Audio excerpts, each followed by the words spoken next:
ಜೈ ಗುರುದೇವ್. ಜೈ Gurudev. Introduction ಇದು ಕೊಟ್ಟಿದ್ದಾರೆ. Main ಏನಂದರೆ ಲಾ ಆಫ್ ಅಟ್ರಾಕ್ಷನಿಂದ ಅನಿಸುತ್ತೆ ಇವತ್ತು ನಾನು ಇಲ್ಲಿದ್ದೇನೆ, ಇವತ್ತು ಇಲ್ಲಿ ಮಾತಾಡ್ತಾ ಇದ್ದೇನೆ. ಹೇಗಂದರೆ ನಂದು ಲೈಫಲ್ಲಿ ಡಿಸೆಂಬರ್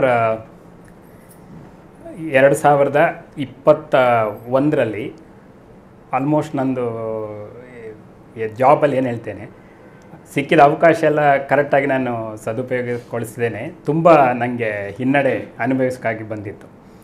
ನಂದು ಆ ಟೈಮಲ್ಲಿ ನಮ್ಮ ಮ್ಯಾನೇಜರ್ಸ್ ಯಾರಿರ್ತಾರೆ ಅವ್ರು ಕರೆದು ಫೀಡ್ಬ್ಯಾಕ್ ಸ್ವಲ್ಪ ಕೊಟ್ಟರು.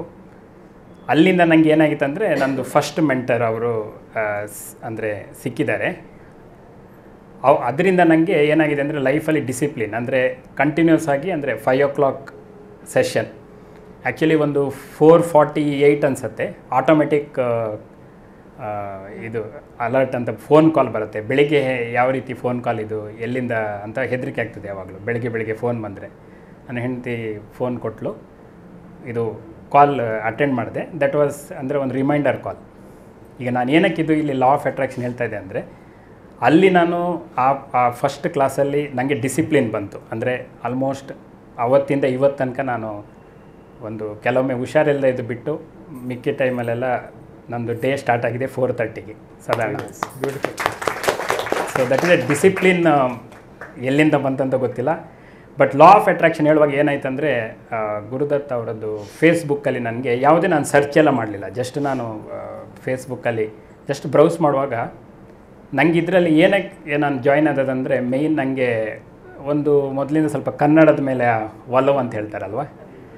ಅಟ್ಲೀಸ್ಟ್ ಅಂದರೆ ನೇರವಾಗಿ ಮಾತಾಡೋಗೆ ನಾ ಅಷ್ಟೊಂದು ಕನ್ನಡ ಪದ ಅಷ್ಟೊಂದು ಇರೋದಿಲ್ಲ. ಬಟ್ ಈ ರೀತಿ ಭಾಷಣ ಮಾಡುವಾಗ ನಾನು ನಂದು ಹೈಸ್ಕೂಲಲ್ಲಿ ಡಿಬೇಟ್ ಅಂತ ಹೇಳ್ತಾರೆ, ಅಲ್ಲಿ ನನಗೆ ತುಂಬ ಮಾತಾಡಲಿಕ್ಕೆಲ್ಲ ಕಾನ್ಫಿಡೆನ್ಸ್ ಇತ್ತು. ಬಟ್ ಏನಾಯ್ತು ಅಂತ ಗೊತ್ತಿಲ್ಲ, ಆಫ್ಟರ್ ಸರ್ಟನ್ ಟೈಮ್ ಮಾತಾಡುವಾಗ ಕಾನ್ಫಿಡೆನ್ಸ್ ಇಲ್ಲ, ಸ್ಟೇಜ್ ಫಿಯರ್ಸ್ ಕಂಪ್ಲೀಟಾಗಿ. ಮೊದಲೆಲ್ಲ ಇದ್ದಿದ್ರೆ ಕಾಲೆಲ್ಲ ನಡ್ಗೋದು ಇಷ್ಟೊತ್ತಿಗೆ, ಇವತ್ತೇನೋ ರಿಯಲಿ ಆ ಥರ ನನಗೆ ಆಗಿದೆ. ಬಟ್ ಏನಾಯ್ತಂದರೆ ನಾನು ಜಾಯ್ನ್ ಆದೆ. ಫಸ್ಟ್ 21 days ಆ ಸೆಷನ್ಸ್ ಇರುತ್ತಲ್ಲ, ಜಾಯ್ನ್ ಆದೆ. 3rd day ಜಾಯ್ನ್ ಆಗಿದ್ದೇನೆ. ಅಂದರೆ ನಾನು ಇನ್ಸ್ಟೆಂಟಾಗಿ ಡಿಸಿಷನ್ ತೊಗೊಂಡೆ, ಐ ಹ್ಯಾವ್ ಟು ಜಾಯ್ನ್ ಅಂತ. 3rd day ಜಾಯ್ನ್ ಆಗಿದ್ದೇನೆ. ಆವಾಗ ಸಮೇತ ಅದು ಫೆಸಿಲಿಟೇಟರ್ಸಿಂದ ನಡೆಸ್ಕೊಳ್ತಾ ಇದ್ರೆ ಅಂತ ನನಗೆ ಗೊತ್ತಾಗಲಿಕ್ಕೆ ಒಂದು 2-3 ದಿವಸ ಆಯಿತು.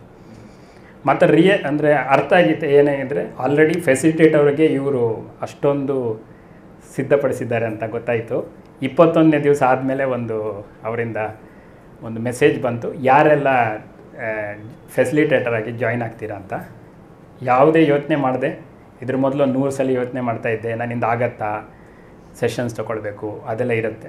ಫುಲ್ ಆತ್ಮವಿಶ್ವಾಸದಿಂದ ಓಕೆ ಅಂತ ಹೇಳಿದೆ. ಟೆಕ್ನಿಕಲಿ ಅಂತ ಹೇಳ್ತಾರೆ, incidentally I was one of them. ಅಂದರೆ ನನಗೆ ಸ್ವಲ್ಪ ನಂದು ಜಾಬಿದ ನೇಚರ್ಗೋಸ್ಕರ ಝೂಮ್ ಇರ್ಬೋದು, ಸ್ವಲ್ಪ ನನಗೆ ಕಾಮನ್ ಸೆನ್ಸಲ್ಲಿ ಆ ಝೂಮಲ್ಲಿ ಏನೇನಿದೆ ನನಗೆ ಬೇಗ ಕಲೀಲಿಕ್ಕಾಯಿತು. ಆದರೆ ನಾನೇನು ಕಲ್ತಿದ್ದೇನಂತ ಹೇಳ್ತೇನೆ ಈ ಕಮ್ಯುನಿಟಿಯಿಂದ. ಕೋಡ್ ಆಫ್ ಆನರ್ ಗುರುದತ್ ಅವರದ್ದು ಅಮೇಝಿಂಗ್. ಅದರದ್ದು ಅದೊಂದು ಅಷ್ಟೊಂದು ಪರಿಣಾಮಕಾರಿ. ಅದು ಯಾವ ರೀತಿ ನಾವು ಮೆಸೇಜ್ ಕಳಿಸಬೇಕು, ಯಾವ ರೀತಿ ಕಮ್ಯುನಿಕೇಷನ್ ಇರಬೇಕು, ಅದು ತುಂಬಾ ಅದರಿಂದ ಕಲಿತೆ. ಇನ್ನೊಂದು ಮುಖ್ಯವಾದದ್ದು ಕ್ಯಾನ್ವಾದಲ್ಲಿ ನನಗೆ ಅಂದರೆ ಪೋಸ್ಟ್ ಎಲ್ಲ ಮಾಡುವಾಗ ಆ ಫೀಡ್ಬ್ಯಾಕ್ಸ್ ಎಲ್ಲ ಯಾವುದೇ ಯೋಚನೆ ಮಾಡದೆ ಕೊಡ್ತಾರೆ. ನೀವು ಕಲರ್ ಚೇಂಜ್ ಮಾಡ್ಬೋದಿತ್ತು, ಇನ್ನೂ ಸ್ವಲ್ಪ ಇಂಪ್ರೂವ್ ಮಾಡ್ಬೋದಿತ್ತು ಅಂತ. ಮೊದಲು ನಾನು ಅದನ್ನೆಲ್ಲ ಎಕ್ಸೆಪ್ಟ್ ಮಾಡ್ತಿರ್ಲಿಲ್ಲ ಪಾಸಿಟಿವ್ ಆಗಿ.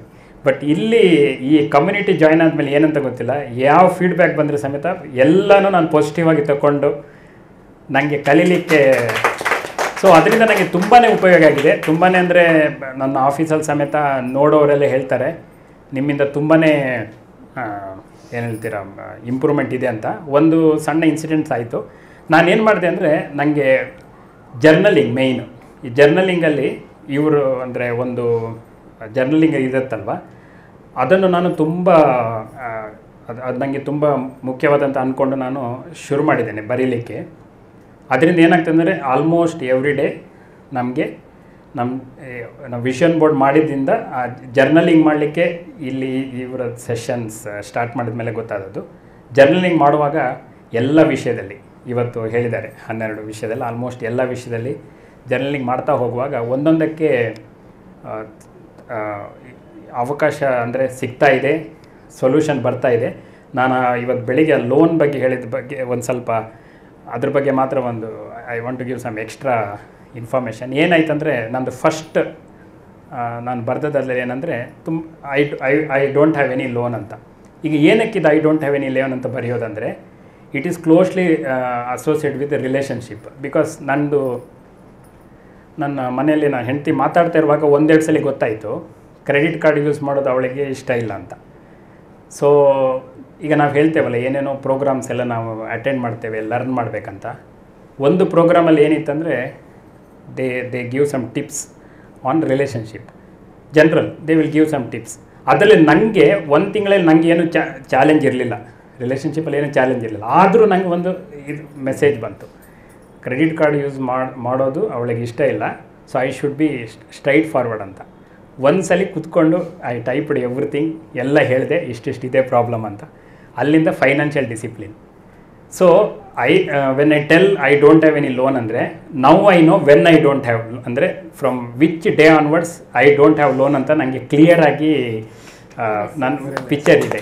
So that means will become mentally ಒಂದು ಮೇಜರ್ ಏರಿಯಾದಲ್ಲಿ 100% ಸ್ಟ್ರೆಸ್ ಫ್ರೀ. ಈ ಒಂದು ಏರಿಯಾದಲ್ಲಿ ಇದೇ ರೀತಿ ಜರ್ನಲಿಂಗ್ ಮಾಡುವಾಗ ಎಲ್ಲ ವಿಷಯದಲ್ಲಿ ಫೈನಾನ್ಷಿಯಲ್ ಇರ್ಬೋದು, ಕ್ಯಾರಿಯರ್ ಇರ್ಬೋದು, ಎಲ್ಲ ವಿಷಯದಲ್ಲಿ ಒಂದೊಂದಾಗಿ ನಮಗೆ ಸೊಲ್ಯೂಷನ್ ಸಿಗ್ತದೆ. ಅದಕ್ಕೆ ಏನು ನಾವು ಅದಕ್ಕೆ ಯಾವ ರೀತಿ ನಾವು ರೆಡಿ ಇರಬೇಕಂದ್ರೆ, ನಾನು ಹೇಳ್ಕೊಳ್ತಾ ಇರ್ತೇನೆ ಲೈಫ್ ಲಾಂಗ್ ಲರ್ನರ್ ಅಂತ. ನಾವು ಕಲೀಲಿಕ್ಕೆ ರೆಡಿ ಇರಬೇಕು. ಮತ್ತು ಬಂದ ಅವಕಾಶ ಏನೇನು ಕಲೀಲಿಕ್ಕೆ ಅವಕಾಶ ಇರುತ್ತೋ ಅದಕ್ಕೆ ನಾವು ಸಮಯ ಕೊಡಬೇಕು. ತುಂಬ ಕೊನೆಯದಾಗಿ ಈ ಸಲ 50 ಲಿಸ್ಟ್ ಇದೆ, ನಾನೇ 2 ಗಂಟೆ ಮಾತಾಡ್ಬೋದು. ಆದರೆ ಒಂದು ವಿಷಯ ಹೇಳ್ತೇನೆ, ಪುಸ್ತಕ ಓದೋದ್ರ ಬಗ್ಗೆ.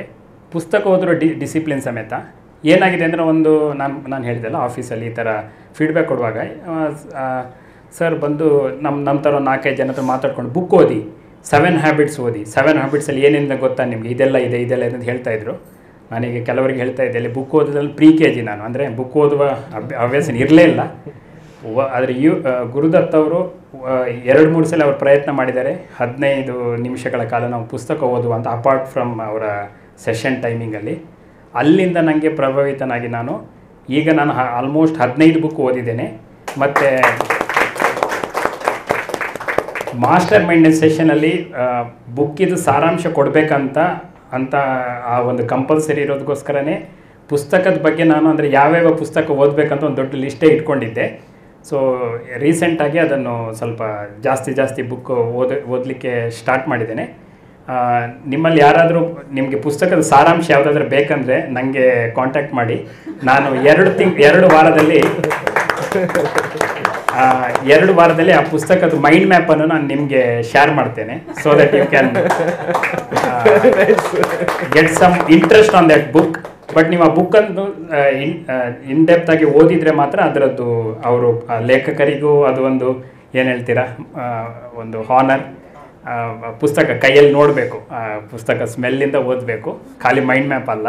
ಬಟ್ ನಿಮ್ಗೆ ಆ ಪುಸ್ತಕದಲ್ಲಿ ಏನೇನಿದೆ ಅಂತ ಗೊತ್ತಾಗಬೇಕಂದ್ರೆ ದಯವಿಟ್ಟು ನನಗೆ ಹೇಳಿ. So that I will get some opportunity to get the ಸಾರಾಂಶ. ಎಲ್ಲಿ ತನಕ ಅಂದರೆ law of attraction works everywhere. That is my strongest belief. ತಂದಿದ್ದಾರೆ ಅಂದರೆ ಬೇರೆ ಕೋಚಸ್ ನನಗೆ ಆಟೋಮೆಟಿಕ್ಕಾಗಿ ಫೇಸ್ಬುಕ್ಕಲ್ಲಿ ಆ್ಯಡ್ ಬರುತ್ತೆ. I am not searching it. Even speed reading book actually I could not facilitate because ನಾನು last week full speed reading ಹೌದು ಅವ್ರು ಜಾಯ್ನ್ ಆದೆ. 4 ದಿವಸ ಮೊದಲು ನಮ್ಮ ಮನೆಯಲ್ಲಿ ನಾನು ಮತ್ತು ಹೆಂಡತಿ ಕೆಲವು ಸಮಸ್ಯೆ ಬಗ್ಗೆ ಮಾತಾಡುವಾಗ ಅಪನೋಪೋನ ಬಗ್ಗೆ ಮಾತಾಡಿದ್ರಿ. ಇವತ್ತು ಅವರು ಬಂದಿದ್ದಾರೆ. ಸೊ ಈ ರೀತಿ ಲಾ ಆಫ್ ಅಟ್ರಾಕ್ಷನ್ ವರ್ಕ್ಸ್. ಅದಕ್ಕೆ ಏನು ಮಾಡಬೇಕಂದ್ರೆ, ನಂದು ಟಿಪ್ಸ್ ಏನಂದರೆ, ಜರ್ನಲಿಂಗನ್ನು ತುಂಬ ಮುಖ್ಯವಾದ ಭಾಗವಾಗಿ ನಮ್ಮದು ದೈನಂದಿನ ಚಟುವಟಿಕೆಯಲ್ಲಿ ಇಟ್ಕೊಳ್ಬೇಕು. ಫುಲ್ ನಮಗೇನು ಲೈಫ್ ಲಾಂಗ್ ಗೋಲ್ ಇದೆಯೋ ಫುಲ್ ಬರಿತಾ ಹೋಗಬೇಕು. ಒಂದೊಂದಾಗಿ ನಮಗೆ ಅವಕಾಶ ಸಿಗ್ತದೆ. ಅದನ್ನು ನಾವು ಈಗ ಕಲಿಬೇಕು ಅಂತ ನಮಗೆ ಅಂದರೆ ಒಂದು ಮನಸ್ಸು ಬಂದರೆ ಗುರುಗಳು ಸಿಗ್ತಾರೆ. ಈ ಗುರು ಪೂರ್ಣಿಮೆ ದಿವಸ ಹೇಳ್ತೇನೆ, ಖಂಡಿತ ಗುರುಗಳು ಸಿಗ್ತಾರೆ. ಅದನ್ನು ನಾವು ಸರಿಯಾಗಿ ಉಪಯೋಗಿಸಬೇಕು. ಇದೇ ನಂದು ಏನು ಹೇಳ್ತೀರಾ ಸಾರಾಂಶ. Thank you very much for all the changes you have brought.